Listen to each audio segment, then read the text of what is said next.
I like had muscle fasciculations all over my body. My heart rate was at like 160 and I was laying on the floor, like trying to get it to calm down. I thought I was dying, but I went to the hospital so many times, the little hospital there, and the doctor put his hand on my leg and was like, you just need to go see a psychiatrist. And I was like, really? My name is Michael Rubino. I'm on a personal mission to make sure you don't get sick inside your own home. I knew there was something wrong. I'm just so relieved there's something that you can do about it.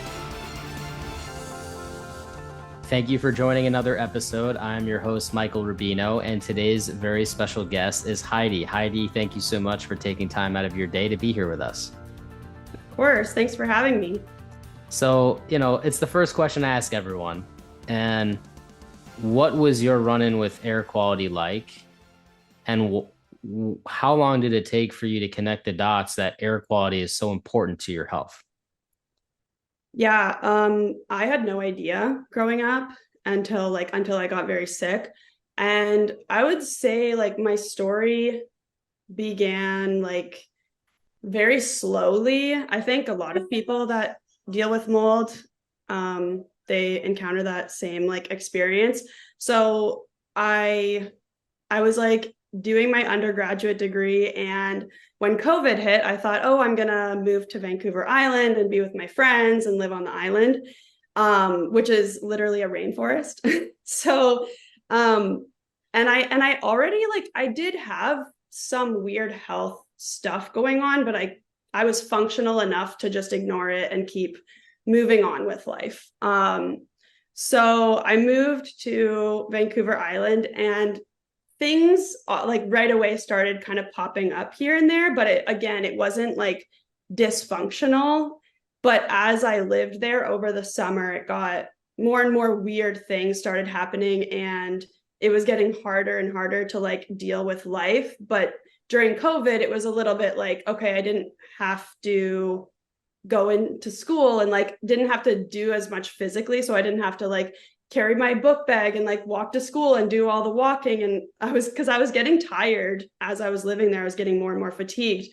And then I remember as fall started to come, I remember feeling really itchy and uncomfortable and being like, Mom, I think I need to come home. And I moved home and yada, yada. I'm going to fast forward like a year of just being really tired and having mental health issues and all the things that come along with mold. And I was pushing through. I actually thought I feel like I'm going crazy, as many mold sick folks feel like, because of the mental health issues and then also dealing with symptoms, and you're going to doctors that can't figure out what the root cause of your symptoms are. And so you just feel like, okay, what's wrong with me? Like it must be me. So then I thought, okay, like I love surfing. I need to make a change in my life because obviously my life is like getting worse, but I didn't think I was sick. I didn't know what I thought. I thought moving out to Tofino and surfing as much as I could would make me happier and I'd feel better. And as soon as I moved to Tofino and I was living in a staff accommodation as a surf instructor, and we had like a wetsuit room in the basement of the house, like full on wetsuit room. So you can imagine. Sounds dangerous. Extremely, like knowing what I know now. But at the time, I mean, you're just not taught about anything regarding mold. And I was like a super resilient kid growing up, like never had to go to the doctors, never was put on antibiotics, never, like I was probably one of the healthier kids out of all my friend groups, I would say. And then as soon as I moved into this house, like immediately I got sick, and it was a weird sickness that I'd never experienced before. Like I thought it was COVID, but it wasn't. And then I kept saying to like everyone around me, like my face is like pulsing in the middle of my face. But like nobody could understand. Like they're like, okay, that's weird. Everything about it was weird. And then funny enough, like that was the first few weeks of living in that house. And then the sun came out and I started to like go outside more, and the symptoms kind of resolved. I guess like my immune system really started doing its job, kicked in, did whatever. And I made it through the summer somehow. I don't know how, but September hit and they moved me into the basement apartment. And I moved into the basement apartment. It got really rainy as like September hitting. And then I did a deep clean of the apartment. And like within that week of me cleaning the apartment, I like had muscle fasciculations all over my body. My heart rate was at like 160 and I was laying on the floor, like trying to get it to calm down. I thought I was dying, but I went to the hospital so many times, the little hospital there, and the doctor put his hand on my leg and was like, you just need to go see a psychiatrist. And I was like, really? I thought I was going crazy. So I'm like, yeah, maybe I need, like, maybe I do. But like the symptoms within like a week, the symptoms were so bad that like I called my mom and I was like, Mom, like something's really wrong, like really, really wrong. I need to come home. And she flew me home. And then that's where like the search began. And it was not easy. And I had no idea that it was mold. There was like a few clues here and there. I think I got really lucky in terms of people kind of like just talking to the right people and then them like directing me to other people, and just like a crazy journey to get the right answers. That is quite the journey. So you went from the rainforest to a wetsuit ridden basement, and things started getting worse and worse and worse. You finally, at least you had the intuition twice to be like, Mom, I'm coming home. Get me out of here. And in those brief moments when you were home, did you notice feeling better or different? No. So like basically my parents moved right before I came home, and the new house that they had moved into was an older building as well. So their building was also moldy, not as bad as the building in Tofino, obviously, but like as you know, now I know that like most buildings are problematic for me. So like I just feel like, yeah, most buildings are problematic. So it wasn't like I was going into a pristine environment after that. And I Mhm. think that was hard because I had to stay there for almost a year. I think it was about 8 months of staying there, even though like for half of that I knew I needed to leave. I just didn't know how I was going to leave because I was so sick and I was in my last year of undergrad, so I had no money. And yeah, like I ended up for after like being home for 8 months, I ended up moving into my friend's parents' house, like which was like a really they're the sweetest people, but it's like so uncomfortable because out of desperation, I'm like asking, you know, acquaintances or friends if I can live in their space. And I don't necessarily want to do that, but I knew, like, I thought I had ALS. And so I was like, I need to get out of here like as quickly as possible. And so I just was like, okay, I'm going to do whatever I have to do. Yeah, sometimes we just have to do what we have to do to survive and get out into a better spot, you know. So I totally get where you're coming from there. You you talked earlier about how you experienced some really weird phenomenon when you first moved out. And let's just take a step back before you had this encounter with mold and started to get sick. And it sounds like you had both physical ailments and mental ailments, which is um, something that a lot of people don't know about. I mean, when you look up mold, you know that it causes 21% of cases of asthma. Okay. You understand that it causes respiratory issues. You understand that aspergillosis, and there's these diagnoses already. But mental health really isn't talked much about. And then just some of the other phenomenon that occurs due to the fact that certain species are pathogenic or toxigenic, right? It can create neurotoxins, all these different components to mold that you just don't get talked about enough. So, if you wouldn't mind, let's go back to before you moved there. How are you feeling?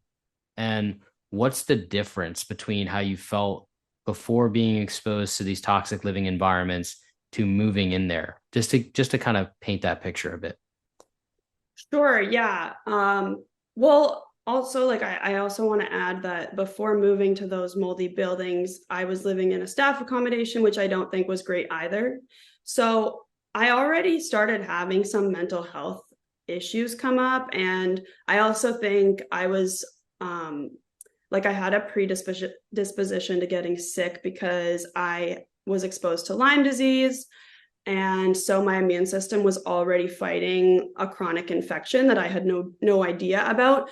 But that being said, I was, top of my class, 4.0 GPA, working on top of that till 4 a.m, bartending. Like, I was highly functional. And then, like, even living in the moldy building, when I said, like, the sun came out and I got better, I was like surf instructing and pulling like 200-pound men into waves, which is like not easy. And I was doing that for 8 hours a day. So, like, I was highly functional and came with like a really healthy terrain, I guess, already, despite the Lyme exposure. And then, yeah, like, now it's like a whole toxic injury that I'm dealing with, and I'm doing so much better now. I want to say that, but I still have to work on like nervous system dysregulation and brain fog and like mental health issues that might pop up here and there. And then I still have like residual symptoms that I'm working on, and I have to continually detox. And it's just like an ongoing lifestyle now. Which I'm actually totally fine with, because I think I was just so sick. And when you think you're going to die for so long, or you think you're dying for so long, and then you feel like, okay, I'm just like grateful to be where I am now, if that makes sense. Totally. It makes a lot of sense. And so it sounds like you were really healthy before. Yeah. Functioning, you were doing probably more than the average person does, and totally fine. Now, you said you had some mental health struggles that came out of some of the other chronic illnesses you were dealing with, like Lyme disease. And mental health to me is near and dear to my heart. And I don't think a lot of people understand just how much all of these chronic illnesses, and then on top of mold exposure, how it just crushes us and our mental health. Do you mind sharing a little bit about some of the mental health challenges you started to go through and how that got better once you were, vacated and found yourself a healthier environment to live in? Yeah.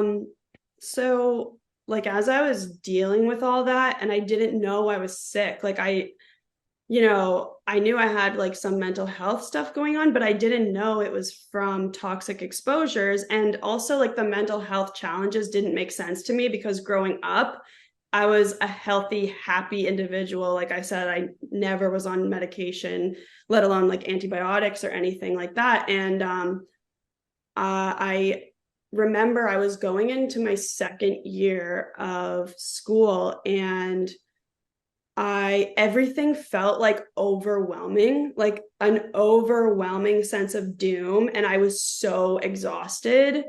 And I did try to take my own life at that time. And it was very bizarre. Like, it wasn't my own. It didn't feel like it was me making these decisions. And my whole family was shocked. Like, everyone was shocked. And it didn't make sense. And that happened once more a year or two later. So I think I was dealing with mold for, like, I want to say mold and Lyme for maybe like 4 or 5 years leading up to me like really, really getting unwell and figuring everything out. But yeah, it's definitely like a phenomenon that I'm really passionate about, because once I figured out that I had power to detox these toxins out, that made me feel like, okay, I'm not crazy.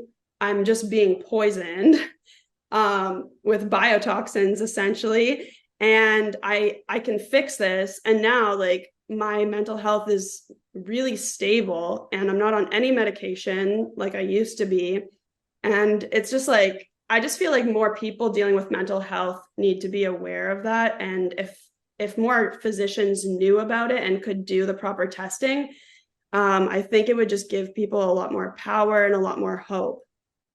First off, Heidi, I just want to say I'm so glad you're here and that, things didn't turn out the way they could have turned out, right?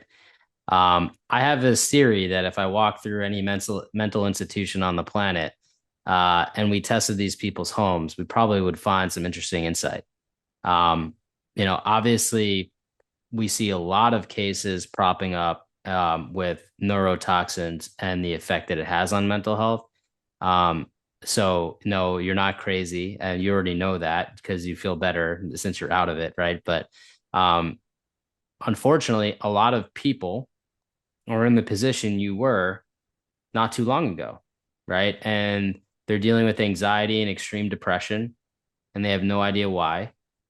And a lot of this goes away when they leave their environment, as for you. But they don't know that, right? And Yeah, they're and going to doctors, right? They're trying to get an understanding as to why they're sick and how they're feeling the way they're feeling. And many of them say, go see a psychiatrist. And when you go see a psychiatrist, what are they going to say? Here's this pill, right? And listen, I'm not bashing pills or anything, right? There's a need and a place. But the point of the story is that we're getting on pills with no understanding of how we got to this level where we need a pill. And then how do we get better so we no longer need a pill, right? And what if the answer is where they're living? What if the answer is the air that they're breathing? And for a lot of people that I've come into contact with, it was that, right? For you, it was that.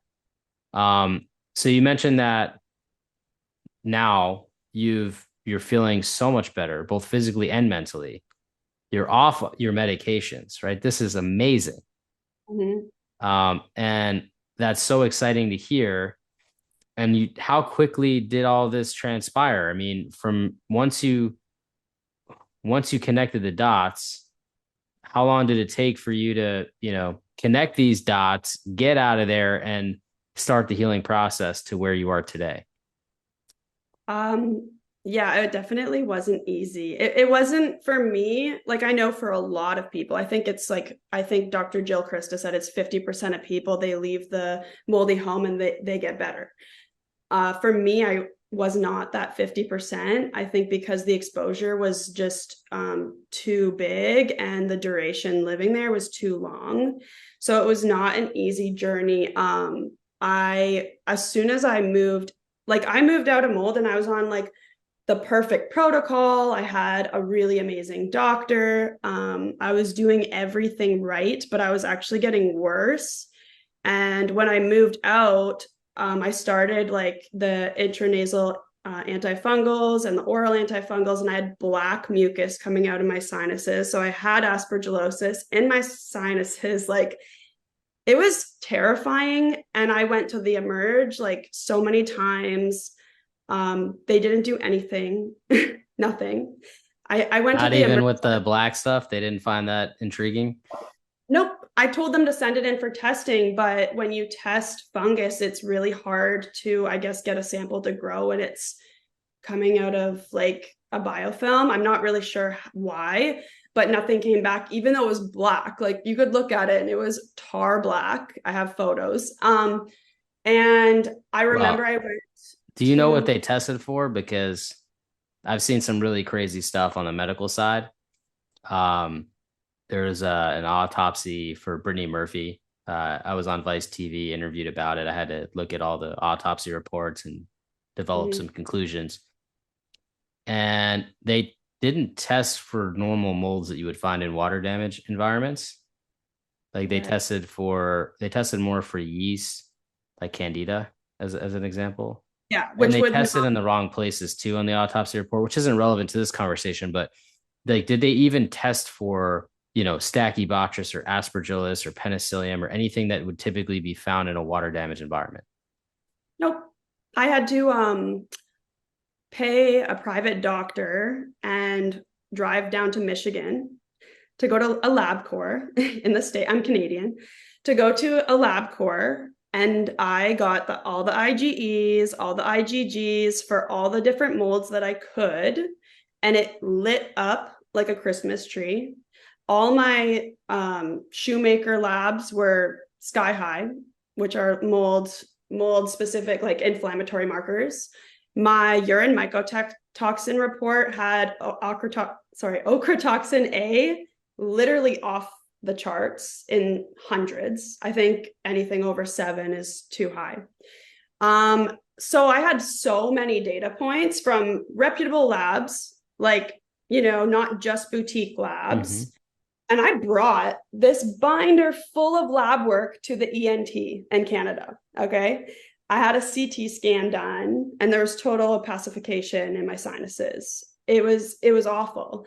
And I'm showing him, and then this was like a teaching hospital. So he had like some students, and the students are like, whoa, what the heck? Like, she's showing us this photo of black mucus, and they're thinking like, they're not talking because they're trying to be respectful, but you can tell in their eyes, they're like, this is crazy. And the ENT goes, nope, you're fine.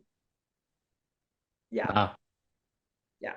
Amazing. So like I guess, yeah, I guess you have to have cancer these days for somebody to take you seriously. That's really the sad state of reality where we're at. Yeah, I think a mixture, like a part of it is like our Canadian healthcare system is really falling apart right now. So that's another story, but yeah. I have different thoughts about all that kind of stuff, but for the sake of this podcast, we'll keep that to a minimum. With respects to everything that you brought to the doctor, they didn't even ask any questions to try to better understand how something like this might even be possible. I mean, ENTs, now I will say there are some ENTs that I know of that know all about this kind of stuff and help treat people for fungal infections, do CT scans, right? Looking for all these different things, and actually do help people, get down to the bottom of things. Obviously, not all ENTs are alike. This one sounds like they just didn't want to do anything outside of the bounds of what they know. Yeah, or a treatment that is sanctioned by the establishment, that is the traditional standard of care. If it's not, sanctioned in that way, then the disease doesn't exist and we're not going to treat it. But I did A fungal infection doesn't exist. That's news to me. I don't get it. I mean, on Christmas Eve, I went into the ER because my face was all swollen, and I, same conversation. And they said to me, yeah, we're probably not going to do anything because you can still hold your head up and it's not coming out of your ears. That's what the nurse said. They want to see a mushroom growing out of your nostril. Okay. Fair enough. Yeah. But I did have a stroke of luck, and I did get help from one of the ENTs that really does know what's going on. I actually believe he's probably the best person I could have seen for this in Atlanta. And we did the whole surgery. I had like a massive GoFundMe, like my church contributed. A lot of people, Wow. even people I didn't know, contributed. And we were down there for 2 months because I had to stay there and go every week for post-op, because he was like, this cannot fail. Like, this surgery cannot fail. And he was just amazing, and he saved my life. So that's incredible. You see, we go through the weeds and we get to the flowers. That's awesome. And so you've been out of mold for about how long now? Truly out of mold, I think it's been just under a year. Okay. Yeah. And, physically, give yourself a percentage. How much percentage better are you than from a year ago?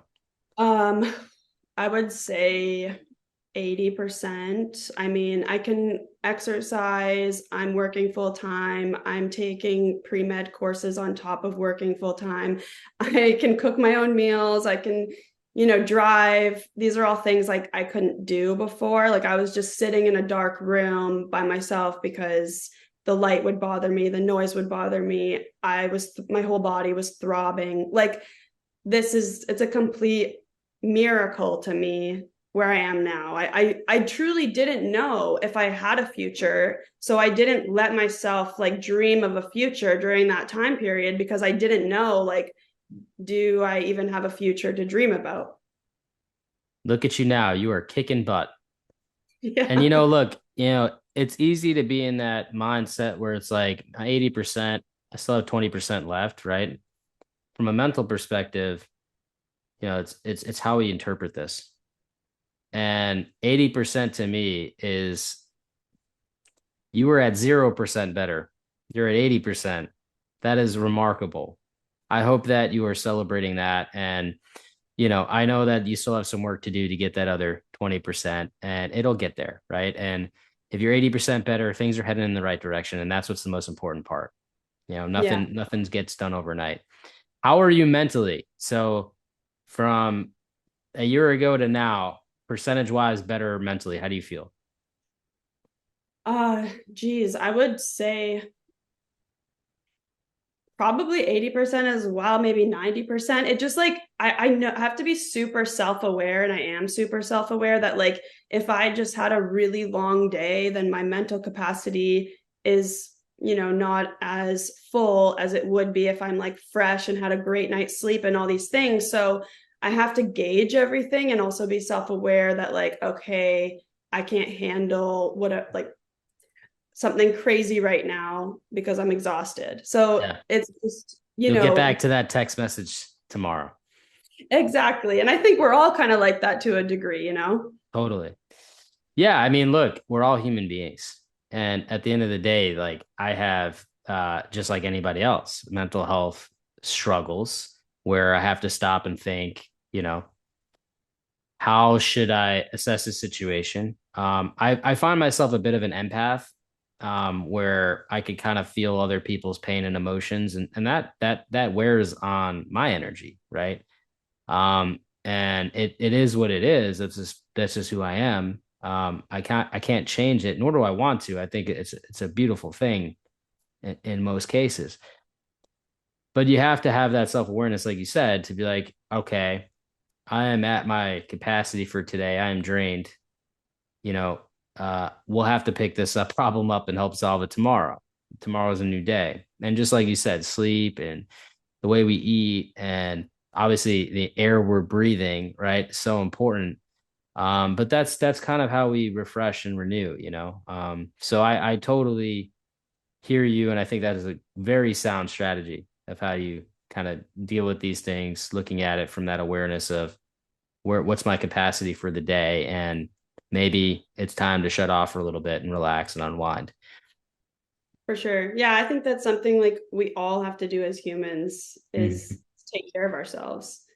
So there's definitely Amen. some silver linings that came out of it, like learning how to properly take care of yourself and how to optimize your health and how to have that deep empathy for other people who are suffering because you've suffered yourself. And yeah, there's definitely some beautiful silver linings that have come out of it, even though it wasn't easy. So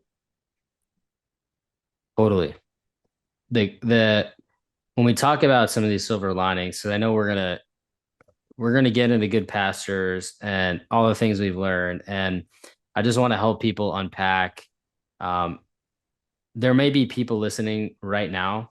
I would say there probably most definitely is that are going through it, physically and mentally, and they're listening because they're hoping they can learn something, right?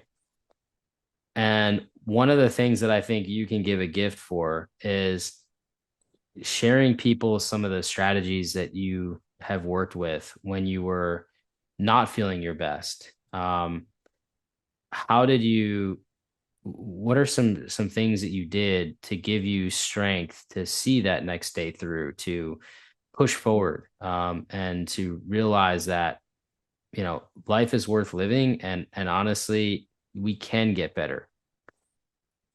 yeah, I think it was kind of and still is all encompassing. Like there was a whole detox protocol that I relied on to semi function. And I remember like I was kind of trying to navigate all the information in the chronic health world and um, kind of deciphering, okay, like what should I do and what should I not do, because I don't have the money to try everything. So I decided to join the Heal Hive, which was like an online educational platform for people with chronic illness that want answers and have like, the diet that you can follow, because you have brain fog. So it's nice to just have somebody be like, okay, here's the diet, here's the exercise, here's the, detox tools, all that. So I did follow that. But then there's the whole like spiritual, emotional side, because I feel like mold, like any chronic illness really tanks your spirit. And I remember just feeling so hopeless, like so incredibly hopeless and scared, constantly terrified, lost. And I just remember sometimes like being in so much pain, I would be like on the floor in the fetal position in my bathroom on the floor, listening to like some of my favorite motivational speakers. And like, I'm a Christian, so I was listening to my favorite like preachers talk about, going through struggle and going through dark times. And like some of the things I remember, like the one thing I told myself so many times was just like one day at a time, because all I could think about was getting through that one day. And I kind of knew if you just get through today and keep going, and you don't think about the whole journey and all the craziness, just get through today. What can I do right now that's going to move me forward? Then I knew like someday I'd get out of it. I mean, I didn't know for sure, but I had that hope that, okay, someday like I will get out of this. And it was really just like, okay, what can I do right now that's going to help me move forward? And I had to kind of think like that for so many months. And it was kind of like, I don't know, it was kind of divine the way I found Dr. Dennis in Atlanta. And I just remember, I don't know if you want me to share that story yet or not, but. Sure, go for it. Floor is yours. Okay, so I had to work, even though I was so debilitated. I don't know how I worked. I wasn't doing a really good job, but I knew I had to work because I had to pay for these functional medicine doctors and the supplements and everything. And the apartment, the mold, like low mold apartment, everything. So I was trying to work from home, and I got this email from Dr. Jill Krista saying like, oh, I'm going to do a live Q&A. And she doesn't really do those. I think she's only done like a couple of them. And so like immediately I registered, and not everybody got on because there were so many people trying to get on this Q&A. And so like I asked her about the black mucus, like, have you seen this before? Do you refer to an ENT? What should I do? And this was after the ENT in Canada like blew me off. And so she was like, yeah, like most ENTs only think of mold as an allergy. They're not going to look at this and treat you for an infection. So you're going to have to like go see Dr. Dennis in Atlanta, try to do that. And I called Dr. Dennis's office, and I guess they get desperate calls all the time. And I just broke down. Like, I think they were like kind of used to that, but I was like bawling because I was so at the end of my rope. I was so exhausted and so like terrified and scared. And just like, I think the terror of being that sick and being in pain all the time and trying to work and trying to live, it's exhausting. So I just broke down, and they were like, yeah, like it's normal. Like I was like, is it normal for like somebody to call from so far away? And they were like, yeah, like we get people from Hawaii coming to see us, like all over the place. And so I knew like the surgery was going to be super expensive. I didn't know how I was going to pay for it. I didn't know how I was going to get down there. I didn't know how anything was going to happen, but somehow a way was made. And yeah, it was intense. But I think like when you're going through it and you're feeling so hopeless, is just like, okay, what can I do right now to kind of move in the right direction? Because I know some people can't get out of mold right away. A lot of people can't get out of mold right away. And finding a good team of resources, like even Dr. Jill Krista has like a little guide, like what to do when I'm still living in mold. And and the books like Dr. Neil Nathan's book Toxic and Break the Mold by Dr. Jill Krista, and there's a Toxic Mold Summit by Dr. Margaret Christensen. All the podcasts, the Better Health Guy podcast, I listen to that one a lot, and yours, and just trying to learn as much as you can and get the resources and just do what you can. I think that's kind of the only way through, because it's so hard and not a straight line, and Yeah. kind of crazy. Listen, I don't look at it as crazy at all. I look at it as you deciding that you're going to do whatever it takes to get better. Mm-hmm. And there's something that I think is really important to talk about. I have a pretty strong belief that we as human beings are actually way more magical than we think.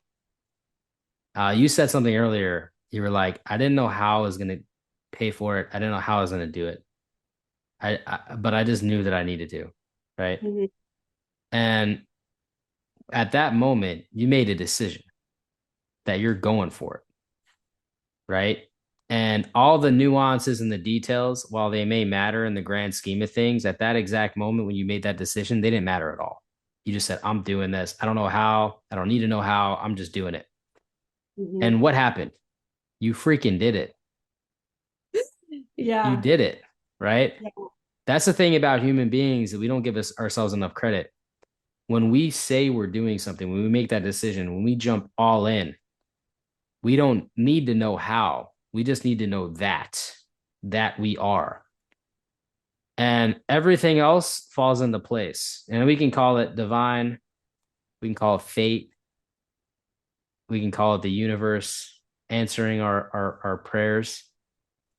However you want to call it, whatever you want to believe, that is our ability, our innate ability, is we think something, we act on something, and we accomplish something. And, the road might not be straight. It might be bendy, it might be uphill, downhill, might be a damn roller coaster. But if we decide that we're doing something and we're going to take whatever road we need to take to get there, we're doing it. Mm-hmm. And, I wanted to put that in perspective, because, hope is such a big part of this. And if you didn't have hope, you wouldn't have been here today on this podcast. Yeah. And I think that's really important, because people need to know that it is actually that hope that gets us through to the other side. Yeah. Yeah. I think we're like so much more capable than we think. Like, if there's anything that I learned from this journey, is just like how we can withstand so much more than we think and get through so much more than we think. Even if it's uncomfortable and awful. And yeah, the human spirit is so much more powerful than I think we realize sometimes. But yeah, and I think hope was a really big factor for me. Like, every time I would read of a story of somebody that got through the same illness as me and made it through the other side and were doing really well with their lives, I would be filled with energy, and like, it would just make me think like, okay, it is possible to heal. And I want other people to realize too, like, sometimes you think, am I ever going to get better? But like, it is possible to heal from mold. It really, truly, it is. It's incredibly hard, and it can be really hard, or scary or confusing or whatever, but it is possible. And actually, that is one of the things I would do all the time when I felt like at my lowest, is I would like randomly look for like success stories of other people that got through, mold illness or other really hard situations. And that helped me a lot. Well, you're going to be helping others with your success story that you're sharing right here today. So thank you for that. You didn't have to answer the call.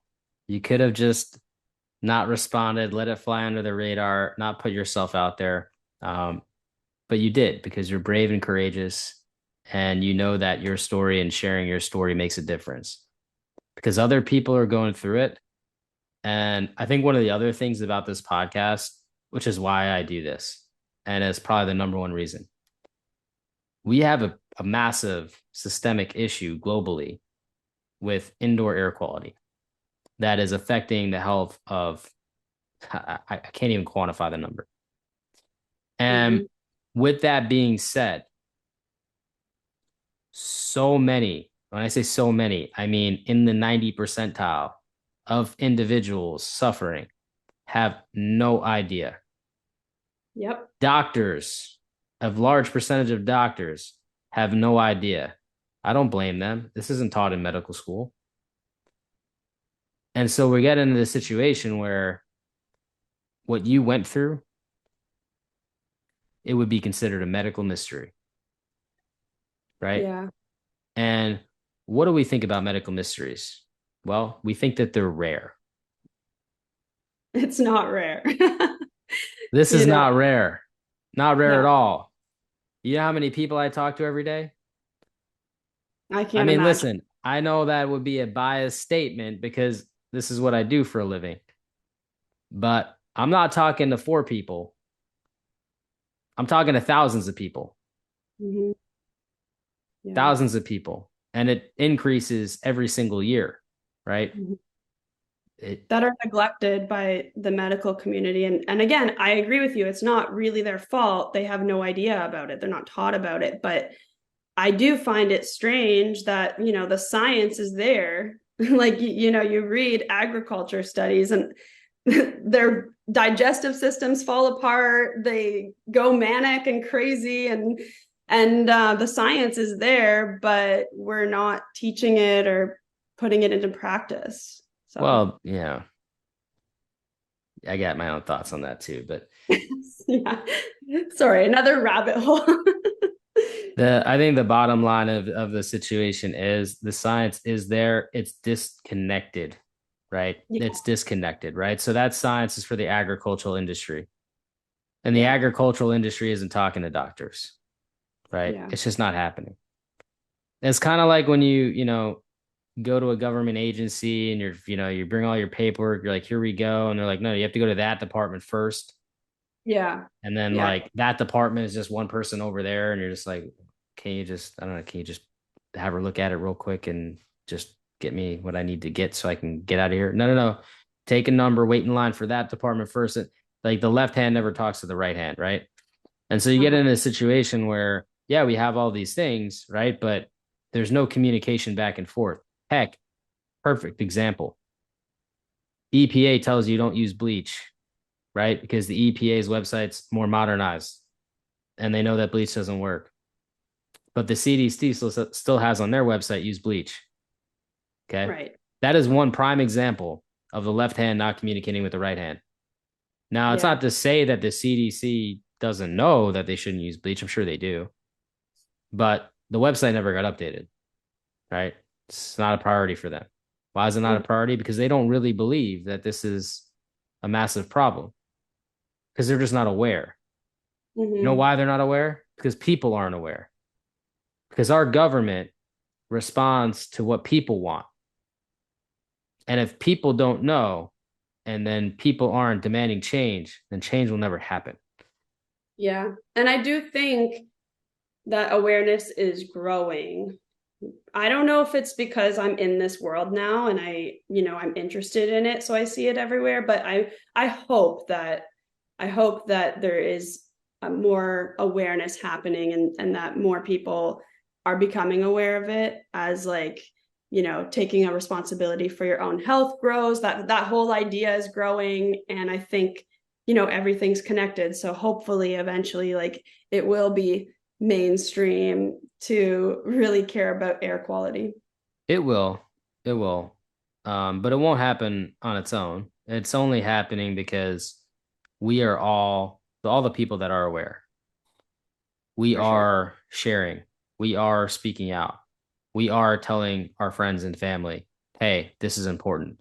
and that is causing ripple effects beyond what we can imagine. And we need to keep creating ripple effects because that's what it's going to take to get this to become mainstream. And it needs to become mainstream. And listen, I can be wrong, and I'm happy to be wrong. Show me that I'm wrong, happy to be wrong. But if I'm right, this can help billions of people, not hundreds, not thousands, not even millions, but billions of people. Because 60% of the global population deals with at least one chronic condition. 40% of the global population deals with multiple chronic conditions, meaning 2 or more. 74% of the US adult population is on at least one prescription medication. That's a 19% increase since the last time they publish the data. Yeah. We're getting worse, not better, right? It's no secret that chronic disease is growing. And I think also like with air quality, it's not just people with mold toxicity that benefit from good air quality. It's even people with like heart disease and autoimmune diseases and all these other chronic diseases that benefit from having that burden taken off their immune system.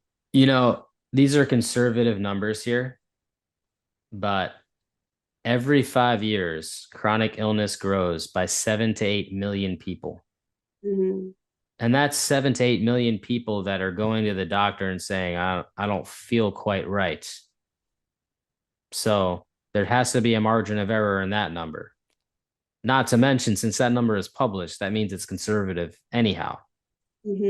So the reality of the situation is this is something we have to kind of figure out.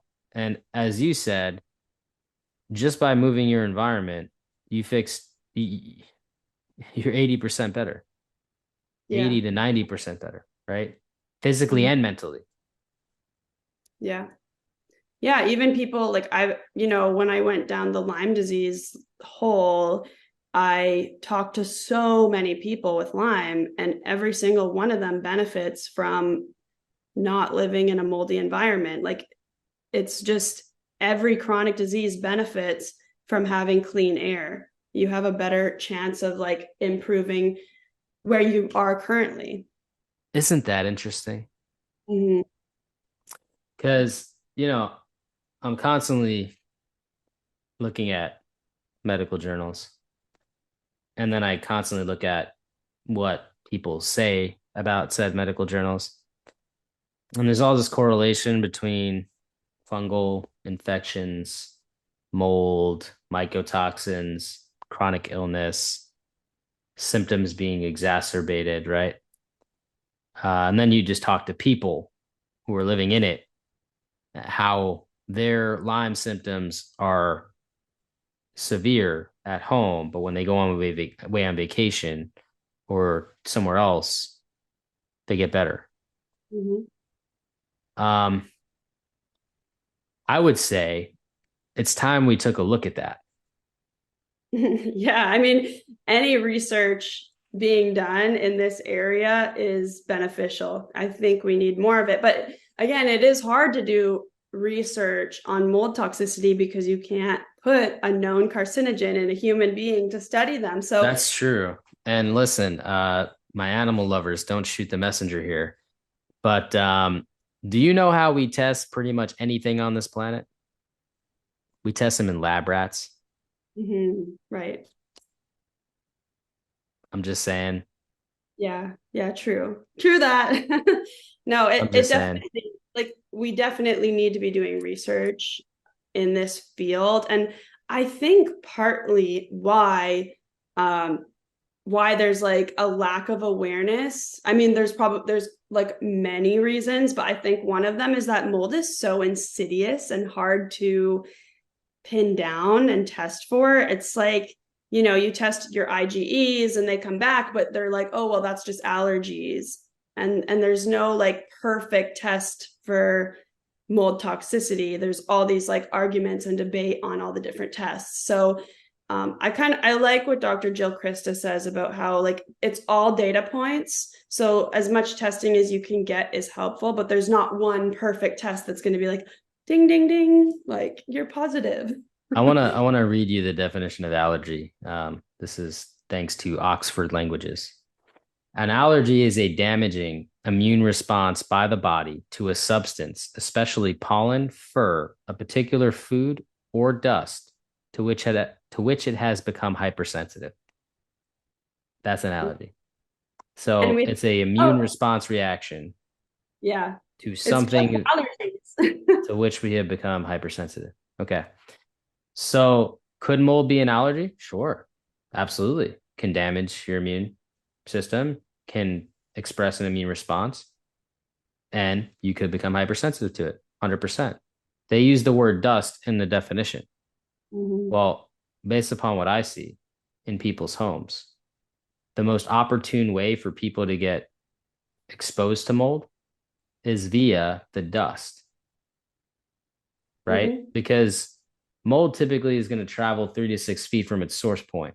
Then it just floats in the air like a haze. Okay.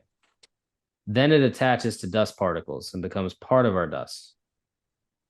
And then, if you've ever seen how much dust you breathe in, it's actually pretty disgusting to think about, but you're then breathing in all this dust, right? So we say, what's the best way to test the home? I'd say test the dust, right? Because test your dust, you get a good understanding of what you're breathing in, because that's what you'll be breathing in. Whereas an air test, if you test further away than that 6 foot mark, probably not going to find anything because you're too far away to actually collect the isolated spores. And the dust is too big to fit in the cassette. So you're at this standstill here. Yeah.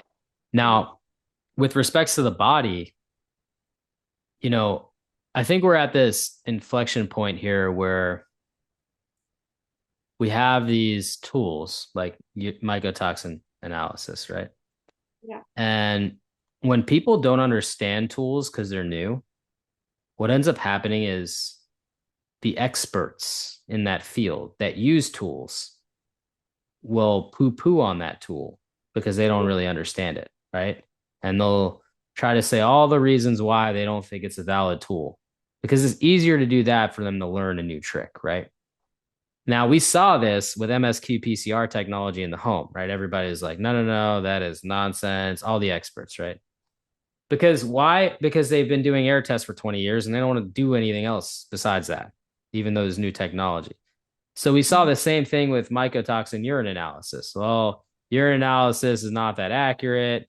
Okay. Then you have, well, some people are blocked. And so if they're blocked, then they're not going to be excreting the mycotoxins. Fine. Uh, oh, well, that's probably more food related. Food related. Okay. Yeah. Of course, you could have moldy coffee or peanuts or these other things, right? But why would people have extreme levels of mycotoxin just from food Hmm. that they always ate, by the way? Because I've never met a person who all of a sudden just changes their diet to just only eating moldy foods, because that would just be weird. But not to say it can't happen, right? But probably not the norm. So why are we jumping to this conclusion that it's primarily from food? Because we don't understand. That's Yeah. why.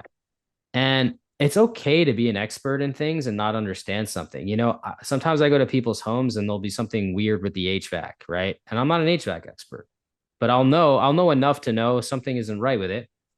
And I'll say, hey, I don't know why or what, but something is not right with your HVAC. We need to get an HVAC specialist in here to check it out. Simple as that. It's okay that I don't know everything. I can't know everything, right?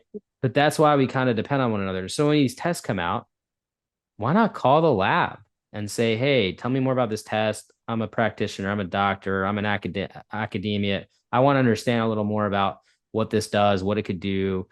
What happens if levels are elevated? What do these thresholds mean? Like, just ask some questions, right? But Real Time Labs did a great study on exposure, and they found that it was very little of the time that it was actually food related based Yeah. upon their analysis. Okay, which is great information for us to have. And I'm sure people will find a way to say that, that's not valid either. But let me just tell you this. Go look up what is the greatest route of exposure. Just go look it up. And it is air transmission. If you Hmm. don't believe me, just go back to 2020 and think about all this stuff when we learned with COVID. The amount of microbiological contaminants that we inhale, which is viruses, mold, bacteria, toxins, this is all from the air that we're breathing.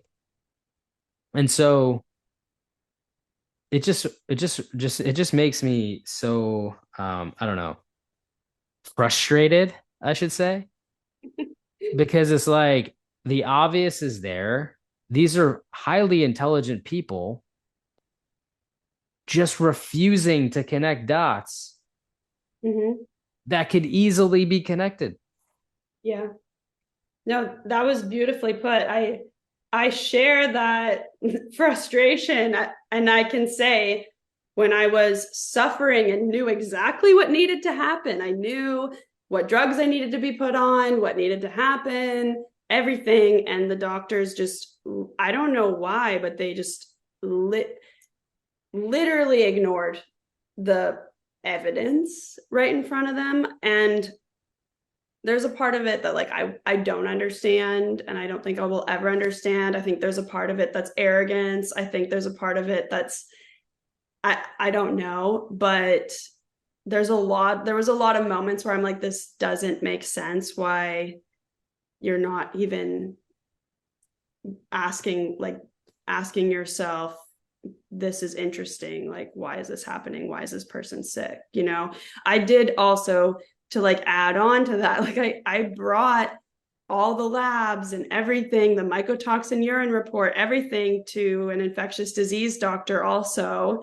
And it was like, it wasn't even there. It wasn't even in the room with us. And he said, you know, I think you just need to exercise more.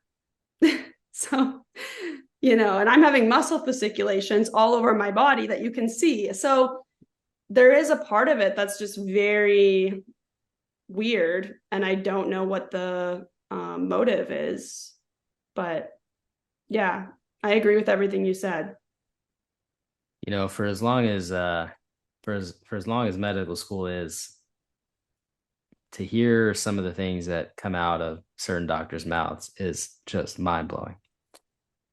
Yeah. And I ask myself, like, what, like, if you're not interested in this as an infectious disease doctor, what are you working on? Like, what are you doing? Like, are you helping people? What are you helping people with? I don't, like, I'm genuinely curious what it is that you work on if you're not interested in, and like, you know, looking at my positive lab core Lyme test and saying, no, this is not accurate. And You know, the real reason why, Heidi, is that it doesn't fit into his bucket of infectious disease sure. because he thinks it's one of two things, an allergy or a fungal infection. Mm-hmm. Which it was. But this is really becoming a very big problem globally Mm-hmm. that is causing a severe amount of illness. And like I said, you know, I know causation and exacerbation, it's a very funny and tricky dance here because we don't have enough data to really make the claim that this causes illness, that it causes disease, right? But the thing about it is we need to find out. Yeah. And even if it doesn't cause these symptoms, these illnesses, these diseases, it sure as hell causes a lot of pain, anguish, harm, loss of quality of life, financial hardship, all of the above. Mm-hmm. And if that's not worth looking into, if that's not worth digging up answers for, if that's not worth figuring out how to help people, then I don't know what is.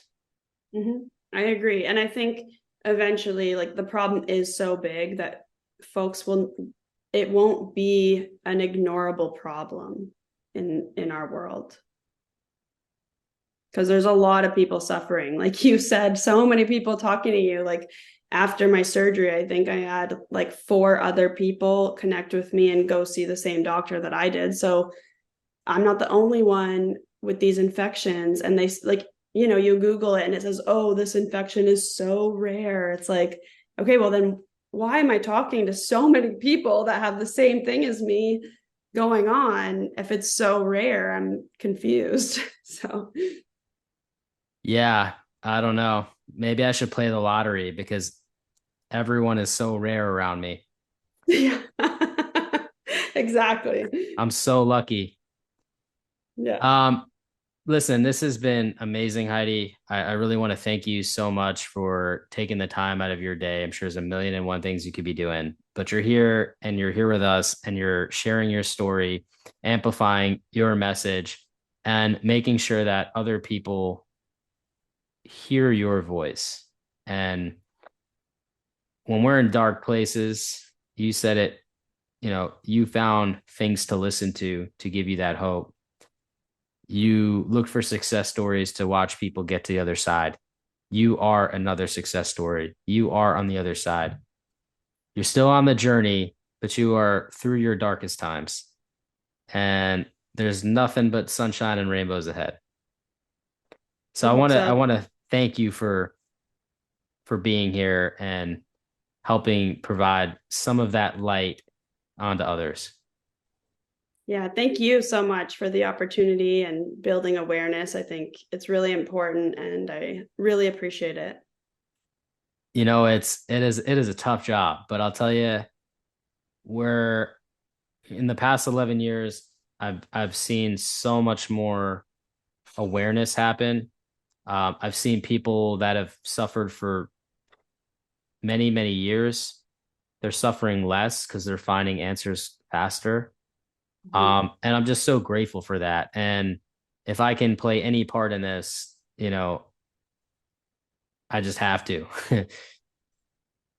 Seeing the amount of people go through what they go through on a daily basis, compounded on a weekly, monthly, yearly basis, it's staggering. Mhm. And I'm definitely knowing what I know and being able to help the people that I've helped along the way. That needs to be out there. People need to know. People need answers. They need resources. They need guidance. They need help. And anything I can do to provide even a sliver of that, there's nothing else I'd rather do. Yeah, it makes a huge difference and we're definitely making advancements. I can tell like from 5 years ago to now, I feel like there's so much more information for people and so much more help from people like you and it makes a huge difference. So And from people like you. It wouldn't be possible if you weren't here with me. So thank you so much and can't wait to hopefully connect soon and hear how you're doing again in the future. And I know it's going to be even better and better. thanks so much, Michael.